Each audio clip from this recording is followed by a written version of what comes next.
আসসালামু আলাইকুম। তো নবম পে স্কেলের সর্বশেষ আপডেট নিয়ে আজকে আমরা এই ভিডিওতে কথা বলবো। আপনারা দেখতে পাচ্ছেন নবম পে স্কেলের সর্বশেষ গুরুত্বপূর্ণ কিছু রিপোর্ট আসছে আমাদের হাতে। তো যে সমস্ত বিষয়ে আপডেট আসছে বা যে সমস্ত বিষয় নিয়ে আজকে আমরা আপনাদেরকে জানাবো সেগুলো হচ্ছে নবম পে স্কেলের সর্বশেষ যেই সভাটা, কমিশনের সর্বশেষ সভা, সেটা কবে অনুষ্ঠিত হবে, কি কি বিষয়ে সিদ্ধান্ত হবে এবং আপনাদের জন্য সবচেয়ে বড় যেই সুখবরটা সেটা কি আসতে যাচ্ছে বা কি সিদ্ধান্ত হয়েছে অলরেডি, এই আদ্যপন্ত সকল কিছু কিন্তু আপনারা আজকের এই ভিডিওতে জানতে পারবেন। তো প্রথমে আপনাদের জানিয়ে রাখি, আপনারা অধীর আগ্রহ অপেক্ষা করছেন যেহেতু আপনাদের আগেই জানিয়েছিলাম যে কমিশন আর একটা মিটিং করবে, চূড়ান্ত মিটিং, এবং তারপরে কিন্তু তারা তাদের এই রিপোর্ট জমা দিবে। এখন কথা হচ্ছে সেই রিপোর্টটা কবে জমা দিবে। সেই মাহেন্দ্রক্ষণ অলরেডি চলে আসছে এবং আপনারা সকলে বুঝতে পারছেন যে এই সরকারের হাতে সময় আছে সর্বোচ্চ 1 মাস 5 দিন এরকম, বা 1 মাস 4-5 দিন এরকম সময় আছে। এবং কমিশনের যে সর্বশেষ মিটিংটা সেটা আগামীকাল অর্থাৎ 8ই জানুয়ারি বৃহস্পতিবার বৃহস্পতিবার সকালের দিকে শুরু হবে। এটা 3-4 ঘন্টার একটা মিটিং হবে এবং এই মিটিংয়ে কিন্তু তাদের আগেকার দিনের যত ধরনের সংশোধনী প্রয়োজন সেটা ঠিক করবে এবং পাশাপাশি নতুন কিছু অ্যাড করবে, বিশেষ করে গ্রেড সংখ্যা চূড়ান্ত করবে এবং তারপরে কিন্তু তারা তাদের এই রিপোর্টটা সেটা জমা দিবে হচ্ছে তার 1 সপ্তাহ সময় নেবে, তার 1 সপ্তাহ পরে অর্থাৎ সেকেন্ড উইকে, অর্থাৎ 10 থেকে 15 তারিখের ভিতরে কিন্তু তারা রিপোর্টটা জমা দিয়ে দিবে অর্থ উপদেষ্টার কাছে। এই ছিল হচ্ছে এই সুপারিশ। মিটিংটা কবে হবে এটা।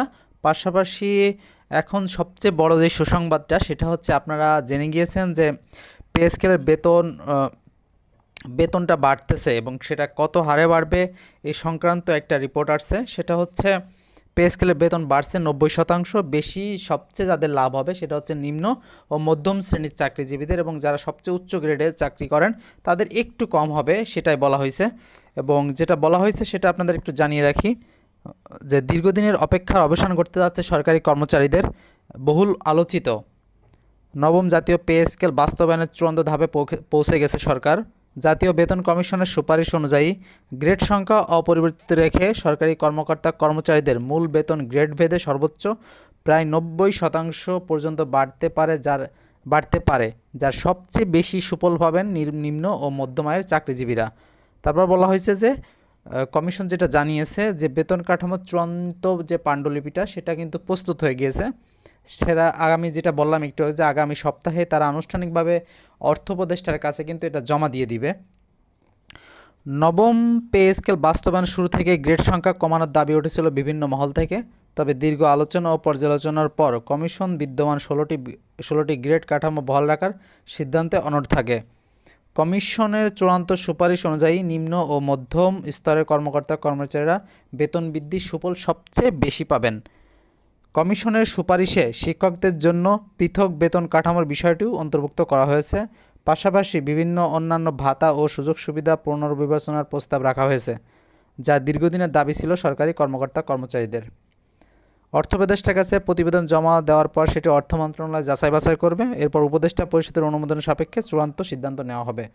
সব কিছু এখন সরকারের উচ্চ পর্যায়ের সিদ্ধান্তের উপর নির্ভর করছে। নতুন পে স্কেল অনুমোদিত হলে কয়েক দশকের মধ্যে সরকারি চাকরিজীবীরা পরিবর্তনের সবচেয়ে বড় ধরনের সুবিধা পাবেন, এই আর কি। তো এটাই ছিল মূলত সর্বশেষ আপডেট নবম পে স্কেল, এবং আপনারা জানেন যে আগামীকালের যে মিটিংটা সেটার আদ্যপান্ত সহ সকল কিছু আমরা আগামীকাল জানিয়ে দেবো ইনশাল্লাহ। তো সে পর্যন্ত সকলে আমাদের চ্যানেলের সাথে থাকবেন। ধন্যবাদ সকলকে, ভালো থাকবেন, সুস্থ থাকবেন। আল্লাহ হাফেজ।